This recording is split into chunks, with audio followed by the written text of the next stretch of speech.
जैसे क्या नौबत आ रही है कि आप लोगों को कितने जाना पड़ा? देखिए, दिल्ली के झुग्गी झोंपड़ी वालों पर, दिल्ली के रेडी पटरी वालों पर और जो भारतीय जनता पार्टी के सपोर्टर नहीं है, पूरे देश में उन पर आफत है। झुग्गी झोपड़ियों पर बिल्डोजर चल रहा है, रेडी पटरी वालों पर भी बिल्डोजर चल रहा है। एक तरफ नगर निगम जो है उनको क्या कहते हैं, उसको बैठने का अधिकार देता है। स्ट्रीट वेंडर्स एक्ट कहता है, स्ट्रीट वेंडर्स एक्ट के तहत उनको अधिकार दिया जाता है कारोबार करने का, और दूसरे दिन उनको अवैध कब्जे के नाम पर उनको हटा दिया जाता है। और इसी तरह से झुग्गियाँ जो 50-50 साल हो गए हैं उनको तोड़ा जा रहा है, बगैर नोटिस के तोड़ा जा रहा है। जबकि ये सरकार जो कहती है कि जहाँ झुग्गी वहीं मकान, लेकिन ऐसा कुछ दिखाई नहीं दे रहा। सवाल यही है कि जो भारतीय जनता पार्टी का सपोर्टर नहीं है उसके ऊपर बिल्डोजर फेंक दो।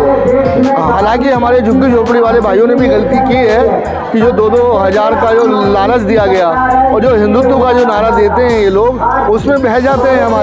हमारे गरीब बह जाता है, हमारा दलित बह जाता है, हमारे झुग्गी झोपड़ी वाले बह जाते हैं, रेडी पटरी वाले बह जाते हैं। तो दो चीज़ें हमारे लिए, हमारे लोगों को समझनी होगी, हमारे रेडी पटरी वालों को समझनी होगी, हमारे झुग्गी झोपड़ी वालों को समझनी होगी कि ये सिर्फ वोट लेने के लिए हिंदू का नारा देते हैं।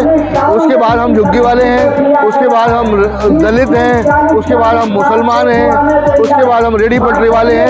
ये इनको समझना होगा कि ये चुनावी नारों में जो फंसते हैं, जो लोग फंस जाते हैं, उसी का नतीजा है कि आज पूरी दिल्ली में बिल्डोजर चल रहा है। उन्हें ये मालूम है कि ये गरीब लोग हमारे नहीं हैं। तो आज तो भारतीय जनता पार्टी ने जो है इंसानियत को दफन कर दिया है, मैं यही कहूँगा। और इसीलिए उन्होंने कहा है कि बस राजनीति जिंदा रहनी चाहिए, उनकी सत्ता बनी रहनी चाहिए, चाहे कुछ भी हो जाए, इंसानियत दफन हो जाए, संविधान दफन हो जाए, कानून दफन हो जाए, सब कुछ दफन करने को तैयार हैं, चाहिए, लेकिन उनकी सत्ता बरकरार रहनी चाहिए। राकेश, देखा गया है कि जहां निगम पार्षद बीजेपी के अलावा अन्य पार्टी के हैं, जहाँ विधायक अन्य पार्टी के हैं, वहां पर इस तरीके की कार्रवाई देखने में आ रहा है। बिल्कुल सही कह रहे हैं। मैं जहाँ पर जो भारतीय जनता पार्टी का सपोर्टर नहीं है, जहाँ आम आदमी पार्टी के लोग के सपोर्टर हैं या विधायक है या काउंसलर हैं, वहाँ ज़्यादा ये बिल्डोजर चल रहा है। देखिए, मैं हिंद मजदूर सभा के कार्यकर्ता के तौर पर, वाइस प्रेसिडेंट के तौर पर मैं आज इस कार्यक्रम में शामिल हुआ हूँ और यहाँ मैं किसी पॉलिटिकल पार्टी के बैनर से शामिल नहीं हुआ हूँ। हमारी पॉलिटिकल पार्टी है आम आदमी पार्टी, उसने 29 जून को एक बहुत बड़ा यहाँ पर प्रोटेस्ट किया, प्रोटेस्ट कर रहे हैं। हज़ारों की संख्या में लोग पहुँच रहे हैं। कल हमने मेरे वार्ड में ही कम से कम 10-12 हज़ार झुग्गी झोपड़ी वाले रहते हैं, हज़ारों की संख्या में रहते हैं। कल हमने वहाँ पद यात्राएँ की, उनको आश्वासन दिया कि हम आपके साथ हैं, अरविंद जी आपके साथ हैं, तमाम यूनियंस आपके साथ हैं। तो हम लोग बराबर प्रोटेस्ट कर रहे हैं, हम बराबर घर बचाओ कारोबार बचाओ अभियान में शामिल है। ताकि सब झोपड़ियों का वोट तो बीजेपी को चाहिए और वोट बड़े पैमाने पे इनको मिला, लेकिन जब उनको अधिकार मांगने का समय आया या जो जहाँ रह रहे थे उन पर बुलडोजर की कार्रवाई क्यों? आज तो हिंदुओं में बिल्डोजर चल रहा है ना, ये समझना होगा इनको कि ये जब चुनाव में आते हैं तो जय श्री राम करते हैं, अयोध्या की बात करते हैं, राम मंदिर की बात करते हैं, सबको हिंदू कहते हैं कि हिंदू बटोगे तो कटोगे, कहते हैं बटोगे तो कटोगे। अब क्या हो रहा है? अब तो ये हिंदुओं पर ही अत्याचार कर रहे हैं। इन लोगों ने तो भारतीय जनता पार्टी की सरकार सेंटर में भी बना दी, दिल्ली में भी बना दी, उसके बाद इन हिंदुओं पर जो अत्याचार हो रहा है। तो मैं यही कहना चाहता हूँ कि हमारे जो गरीब गुरबा लोग हैं उनको समझना होगा कि ये हिंदुत्व के नारा हमारे लिए बहुत बड़ी साजिश है, चैलेंज मतलब साजिश है। ये मैं तो यही कहूँगा कि ये हमारे लिए एक बहुत बड़ा जो क्या कहेंगे कलंक है। मैं तो यही कहूँगा कि हिंदुत्व के नाम की कोई चीज़ नहीं होती है। सब लोग हिंदुस्तानी हैं, सब लोग संविधानवादी हैं, अम्बेडकरवादी हैं। ये हिंदुत्व का नारा देना अपने आप में संविधान के खिलाफ नारा है, ये संविधान विरोधी नारा है। सब वोट के टाइम पे हिंदू और बाकी दिन तो आप जातियों के नाम से ये सब भारतीय जनता पार्टी कर रही है ना।